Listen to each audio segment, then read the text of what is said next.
重溫翻上次學過嘅四捨五入啦，取近似值啊！咁點做咧？嗱，上高我唔跟佢個步驟，自己幫我查咗佢得噶啦。咁我唔使你再抄多次我哋上過學嘅嘢。上次我哋學咗係間住取值嘅數字，後邊畫一棟，睇後邊嘅數字決定是否進位，係咪？0至4就唔使進位，5至9就要進位，呢個就叫四捨五入嘅意思。所以例如話下低睇一睇呢個第一題啦。如果我要取值至萬位，咁即係我要橫線間住咩數字？間住個6冇錯，間住個6後邊畫一棟，睇後邊嘅數字決定是否進位啦。後邊個4需唔需要幫我6進位啊？唔需要，所以6就會照抄冇咗啦。最起碼你懶到極致都要寫埋個6落去，得嗎？好啦，咁然後個口訣叫咩啊？叫左邊照抄，右邊變0冇咗，即係而家左邊個53照抄，右邊全部變晒做0，然後將呢個答案搬翻落去，得嗎？所以你嘅答案叫5360000，得嗎？好啦，咁然後去到下低，例如話取值至千位咯喎，取值至千位咁即係點啊？要間住邊個數字啊？間住個4後邊畫一棟，今次個7需唔需要幫個4進位？要，所以4就會變5冇錯啦。最起碼你都寫咗個5落去，明白？咁所以你話5時我唔想寫咁長喎，你可以喺呢度寫個5先，然後左邊照抄冇錯，將左邊個536抄落去。好啦，右邊變晒做0冇錯，咁就做完啦，得嗎？OK， 好啦，咁寫完之後咧，去到下低你嘅第二題，我講一講最嬲尾你嘅 D 呢一題啦。佢話而家要取值至億位，邊個億位啊？邊個數字啊？冇喎，係非常好。個億位係空氣嚟喎，照樣幫我間住佢，間住佢後邊畫一度。咁空氣即係咩數字啊？其實即係代表佢係0冇錯。咁後邊個5需唔需要幫個0進位啊？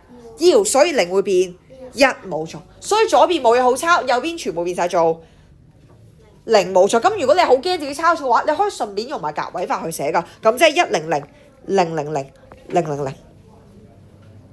得嘛？咁就做完啦。OK， 所以唔算太難嘅，全部都係揀住個位，就後邊畫一棟，跟住左邊照抄，右邊變0啫。OK， 最起碼你都要寫埋呢條橫線下低嘅數字。OK， 好啦，咁然後下低跳少咗點啊？呢個我唔多講啦。OK， 見到後邊你嘅第二頁。第二頁其實同前面第一版跳少點一個係一樣嘅，都係要轉單位咯。咁轉單位咪第一步畫箭嘴，第二步寫關係咯。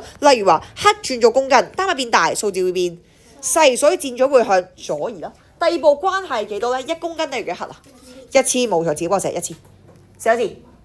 好啦，咁即係而家我哋小數點會向左移3個位咯喎。小數點原本匿埋喺度嘅，跟住向左移3個位，1個、2個、3個，最終個數字變咗做乜嘢啊？非常好，9.806，但係唔好將呢個答案寫喺答案線度啊！我哋喺空白位置寫，得嘛？喺空白位置寫一次。好啦，答題目，你幫我圈住多一個字，叫約字。咩叫約咧？約即係大約啊嘛。喂，9.806咁鬼精確嘅一個答案，我唔想知道佢9.806，我想知佢大約即係幾多公斤啫？唔係9.806，即係大約幾多公斤啊？10公斤冇錯，大約10公斤。所以點樣由9.8變做10呢個過程，其實即係講緊取值至個位，自己幫我圈住上嗰個筆記，取值至個位。以後你見到約呢一粒字，基本上都係代表取值至個位啦，除非條題目有額外嘅其他要求，得嘛？所以基本上全部都係取值至個位，咁即係間住個9後邊畫棟咯。今次個8係需要幫個9進位，所以9會變10咯。左邊冇嘢好抄，右邊如果變晒做0嘅話，叫.00，我哋寫唔寫㗎？唔寫，所以咪10公斤咯。明白？好啦，再嚟多幾題喎。例如話第二題，第二題單位變大，數字會變細，所以箭嘴又係向左移啦。第二步關係係幾多咧？1000，所以而家小數點會向左移幾多位？3個位冇錯，即刻畫落去。所以最終個數字變咗做咩數字啊？1.258冇錯，即刻寫落去。咁1.258咁鬼精確嘅，我唔想知道佢係1.28公里，我想知大約真係跑幾多？1公里冇錯，所以答案咪1公里，取值至個位啫。明白 ？OK， 再嚟講多幾題。你嘅第三題喎，mm 轉 cm 單位變大，數字會變細，所以箭嘴會向左移啦。第二步關係幾多？10，所以而家小數點會向左移1個位，所以個數字會變咗做37.2嘅。咁37.2 cm，咁即係大約幾多 cm？37做完，好簡單嘅啫，全部都係取自個位，明白？咁當然前提係你要寫翻好啲小數喺隔離啊。咁啊，如果你唔知道佢生到咩樣嘅，寫翻好啲小數喺隔離。咁啊，阿仔幫我寫翻佢。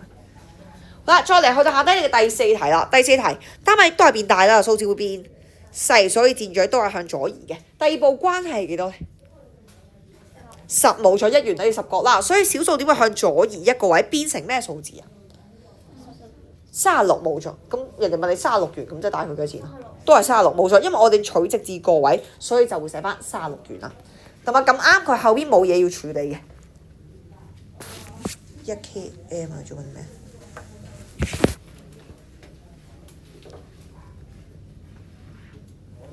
好啦，繼續去到下低睇一睇你嘅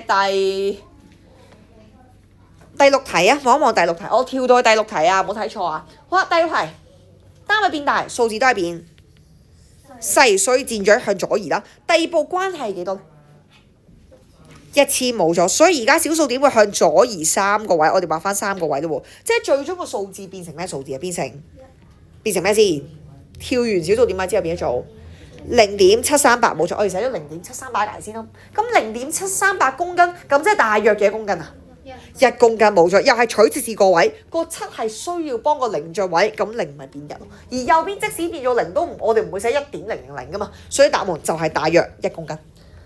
得唔得 ？OK， 好啦，然後去到下低睇一睇你嘅第8題喎，呢個有少少麻煩啦。佢話而家我要升轉做毫升，單位變細，數字反而係變大，所以而家箭嘴反而係向右移嘅，得唔得？好啦，第2步關係幾多呢？1000冇咗，所以而家小數點會向右移3個位啊。咁啊，本身個小數點送咗俾你啦，所以我哋向右移翻3個位，個數字變咗做乜嘢？12779乜嘢？0.5冇錯，12779.5啦。好啦，又係呢個數字咁鬼精確啫。我想知12779.5，咁即係大約幾多 ml 啊？大約幾多 ml？嗱，試下咯喎，取直至個位5，需唔需要幫個9進位？需要，所以9會變唔係變0，10冇錯，9會變10。只不過10我唔會特登寫落去啫嘛，我會寫進位噶嘛，所以前面個7會變8冇錯，咁左邊就照抄，右邊變做0，我哋都唔寫嘅 ，OK。所以最多尾大約咪就12780 ml 咯，得唔得？自己改一改啦。OK， 好啦，嚟到 last 你嘅第9題。第9題 M 轉 cm， 單位變細，數字會變大，所以箭嘴都係向右移啦。第2步關係幾多？關係係幾多？100冇錯，1米對100厘米，所以而家小數點係向右移2個位嘅，咁最終個數字變咗做1234.8，啱冇錯，1234.8啦，咁即係大約幾多？係冇錯，1235 cm 做完。咁啊，嗱，而家俾你最後1分鐘時間，幫我完成埋剩低有幾題。1分鐘時間，快啲！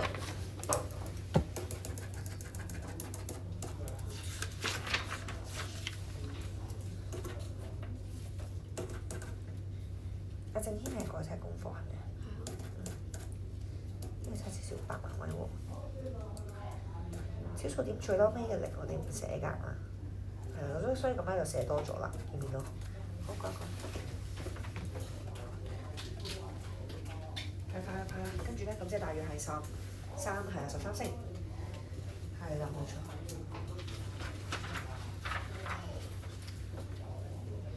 1公里喎，見到個公字喎，1公里都要1000米喎。小數點向右移嘅話，1公里得1000米喎，自己寫。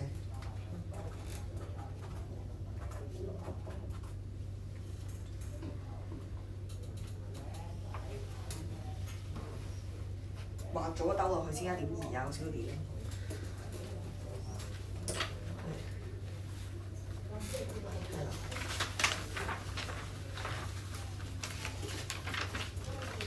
呢個而家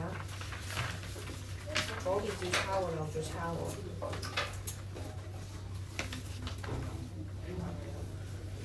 但係你要畫出嚟㗎嘛？嗱，記住跳數小數點喺個過程要畫出嚟啊，畫翻幾多個兜落去啊？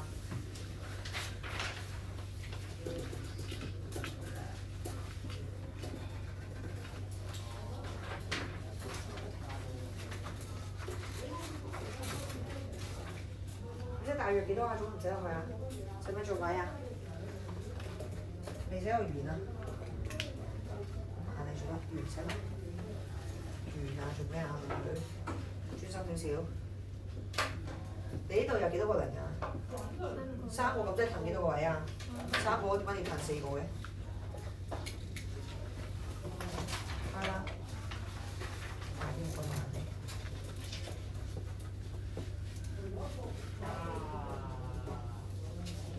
跟住咧，所以你嘅答案點寫？你自己向右移咗3個位喎。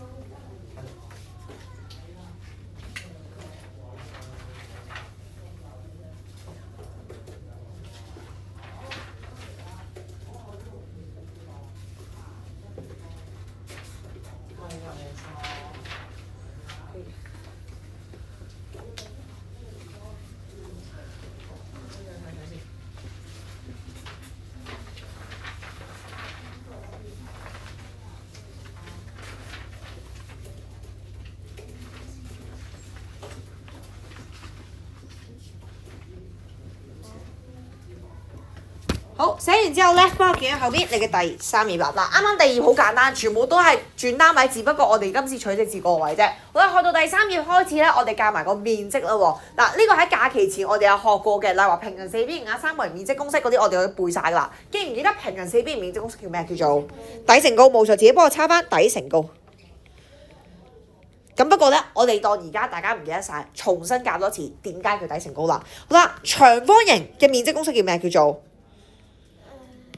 長方形面積，長乘負冇錯，即係其實呢個長方形面積我哋識係咪？咁但係如果我將隔離呢個切開佢，將個三角形搬去左手邊，其實係咪就係一個平行四邊形？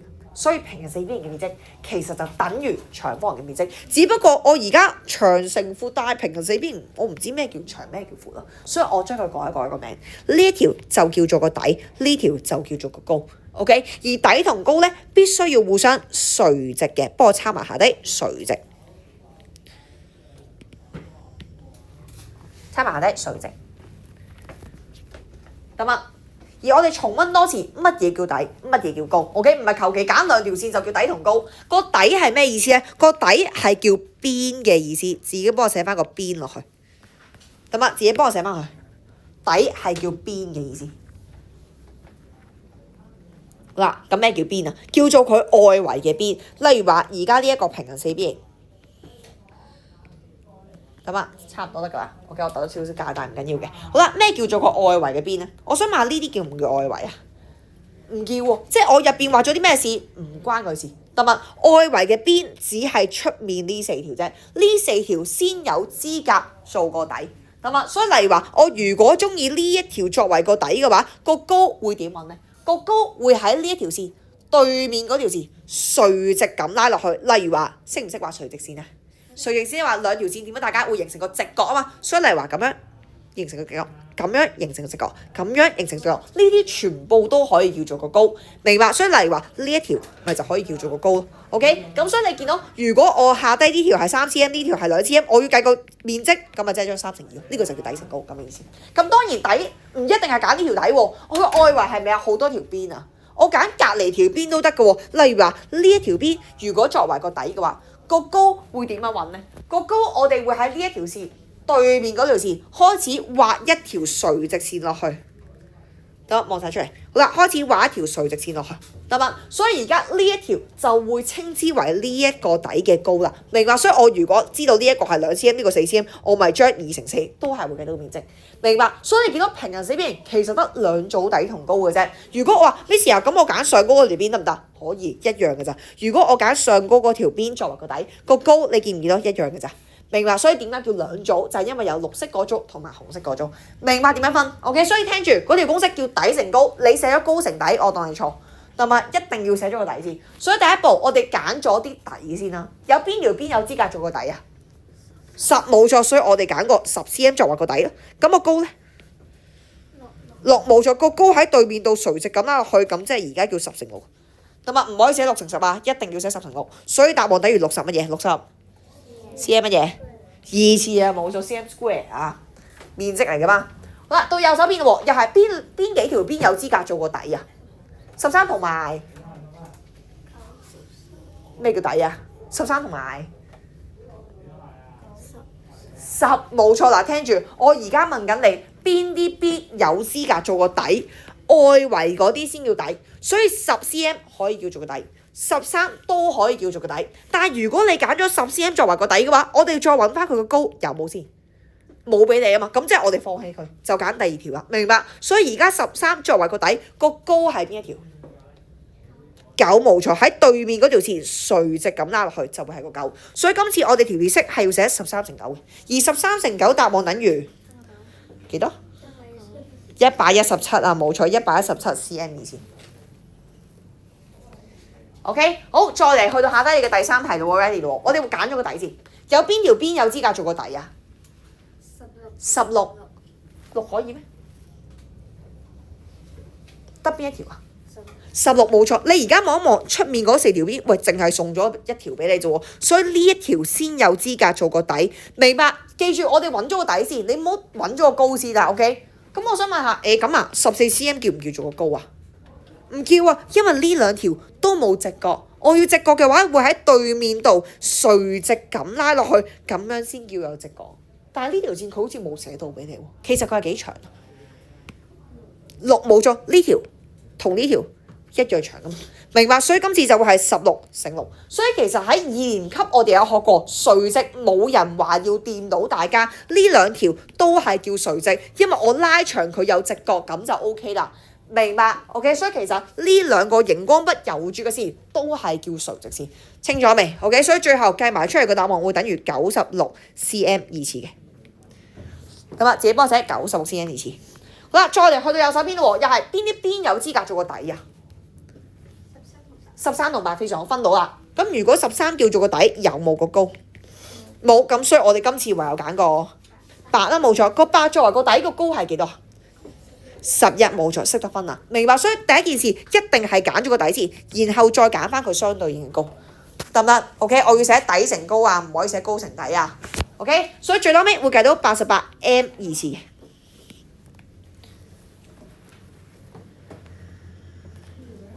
咁啊，暫時到上高呢一個平行四邊形有冇問題 ？OK 係咪？好，大家一齊背一次平行四邊形面積公式叫底乘高冇錯。好，3個人記唔記得啊？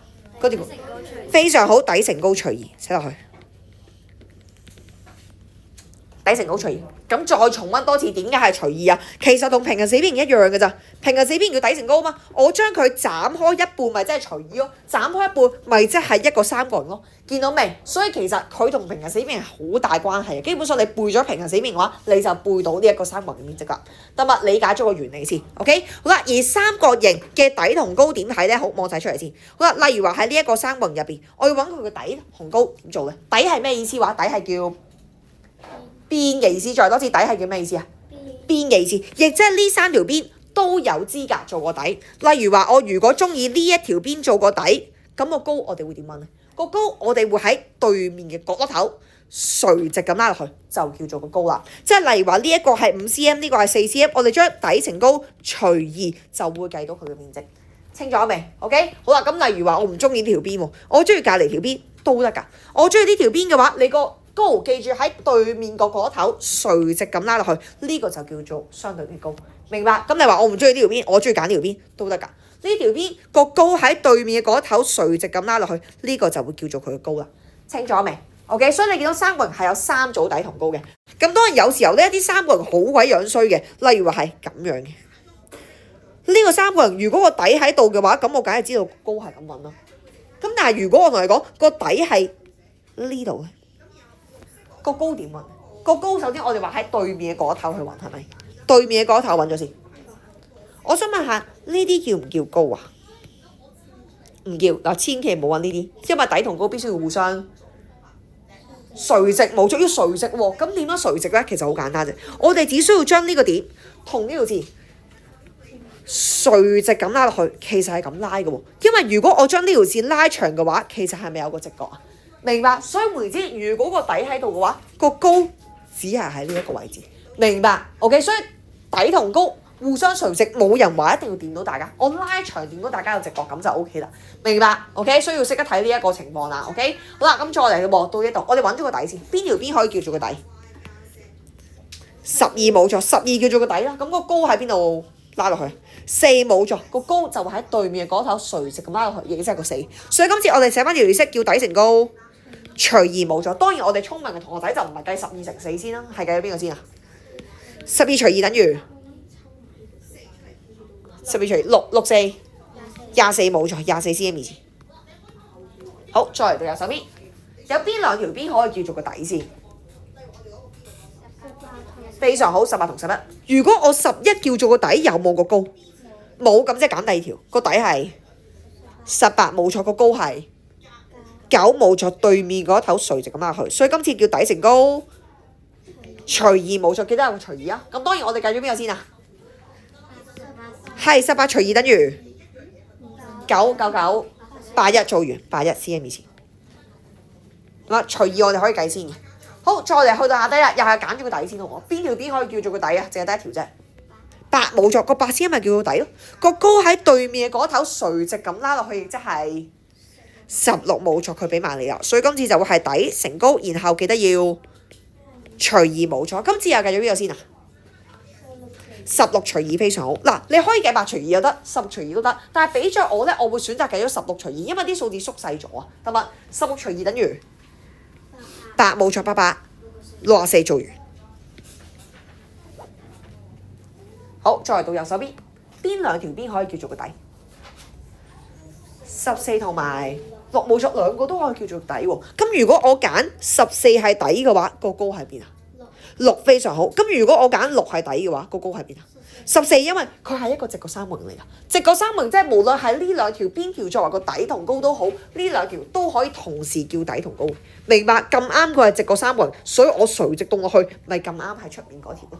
清唔清楚？所以今次就會係14乘6，然後再除2啦。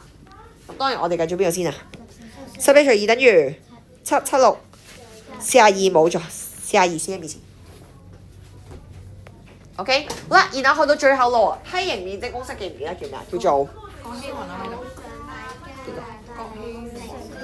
賢走咗，好，自己幫我寫翻上底加下底乘高除2。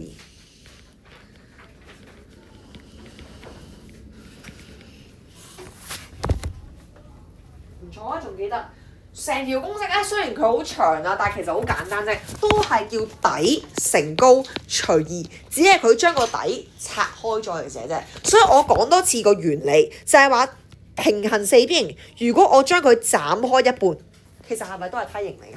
咁即係我將底乘高，然後再除翻2，咁咪計到個梯形咯。但係個問題就在於個梯形佢冇呢一條底啊！我突然間呢個多咗，所以我點樣砌翻呢一忽呢？有冇發現當佢切開一半，呢兩條嘅長度係一樣嘅？咁即係我將呢兩條加埋佢，咪砌到成個長度咯。明白？所以點解我哋會將上底加下底，就係咁解。清唔清楚 ？OK， 咁當然我哋重溫多次咩叫上底下底。例如話假設上底呢個係2啦，下底係4啦，個高假設喺呢一個位置係5嘅，咁我哋就會將2加4上底加下底乘高除2，咁就會計到個面積，得唔得 ？OK， 咁但係我想話上底同下底係咪一定係上高同下底先叫上底同下底啊？唔一定嘅喎。例如話呢一個情況，1、2、3、4，邊兩條叫上底同下底？2同3非常好。嗱，記住唔係上高同下底先叫上底同下底喎，係平衡嗰兩條先叫上底同下底喎。明白？所以呢兩條叫上底同下底，個高咪對應住個底畫翻個直角，咁呢條垂直線就叫個高啦，得嘛？所以去到下底又係揾咗上底同下底先，邊兩條叫上底同下底啊？11同埋8冇錯，上底同下底揾咗啦，所以我哋寫翻條公式叫做上底加下底乘高，高係邊條呢？4非常好，咁啱佢係一個直角梯形，所以出面呢一條就會叫做個高啦。OK， 所以上底加下底乘高，然後再除翻2就會計到成個面積啦。OK， 最後尾計埋個答案，前面計到19乘4除2，計咗邊個先？4除2冇錯，4除2雙數可以除2啊嘛，計咗先。4除2等於2啦，19乘2等於38冇錯，自己幫我寫翻38cm 以前。同課室咪停㗎？要轉頭停。好，繼續去到右手邊咯喎，又揾咗上底同下底先，上底同下底喺邊？2同8冇錯，高呢？6冇錯，所以下底我哋寫翻個列式啦，叫上底加下底乘高除2。而係括號入邊計到10啦，10乘6除2計咗邊個先啊6除2等於3，3乘10。30做完，咁當然你可以將10除2嘅，但係俾咗我咧，我會想 keep 住個0啊，0係一個幾靚嘅數字，所以我會選擇計咗個6除2先，得嗎？好啦，咁寫完之後咧，去到後邊你嘅第4頁，嗱基本上成版咧都係考你去背公式㗎，所以我哋背多次，平行四邊形面積公式叫底乘高，三角形咧底乘高除2冇咗梯形咧叫做上底加下底乘高除2，基本上成版。請你列式嘅時候，唔好淨係齋望住啲數字，咁啊12乘6，唔好咁樣，而係邊背條公式邊寫。例如話你嘅第2題，三角形面積公式叫咩？叫做底乘高除2啦。記住你列式嘅時候都背住呢條公式咁寫，底乘高除2，咁就一定唔會漏咗個除2啦。咁啊記住邊背邊寫。OK， 好啦，然後去到下低你嘅第4題都一樣，喂又係三角形面積公式喎，叫咩？叫做底乘高除2，即係其實你填到呢兩個窿咁就 OK 咯。個底佢俾咗你係幾多？18，但係個高佢冇俾你喎。啱，非常好，18乘5。咁俾個括號佢，括住個高，括住個高。得嘛？底乘高除2，我哋跟翻個次序啊，如果唔係好容易撈亂嘅，跟翻個次序。得唔得？好啦，咁當然括號入邊咧，我哋會計到90咧，我哋寫喺頭頂先。28乘90除2，你會計咗邊個先？0靚嘅喎，我哋 keep 住佢。18除2冇咗，18除2等於999 81，不過後邊個答案加個0冇錯，所以後邊自己幫我寫翻810m 次啦。OK， 好啦，然後去到下低你嘅第6題，聽住咯喎，梯形面積公式叫咩？叫做上底加下底乘高除翻2啦，即係你填到呢幾個窿咁就 OK 啦，高就有啦，但上底又冇。下底又冇，題目俾咗個資料你，幫我圈住佢，叫上底同下底之和啊！咩叫之和先？加埋佢冇咗。雖然我唔知上底，雖然唔知上底，雖然唔知下底，但係我哋需唔需要知道上底同下底分別係幾多？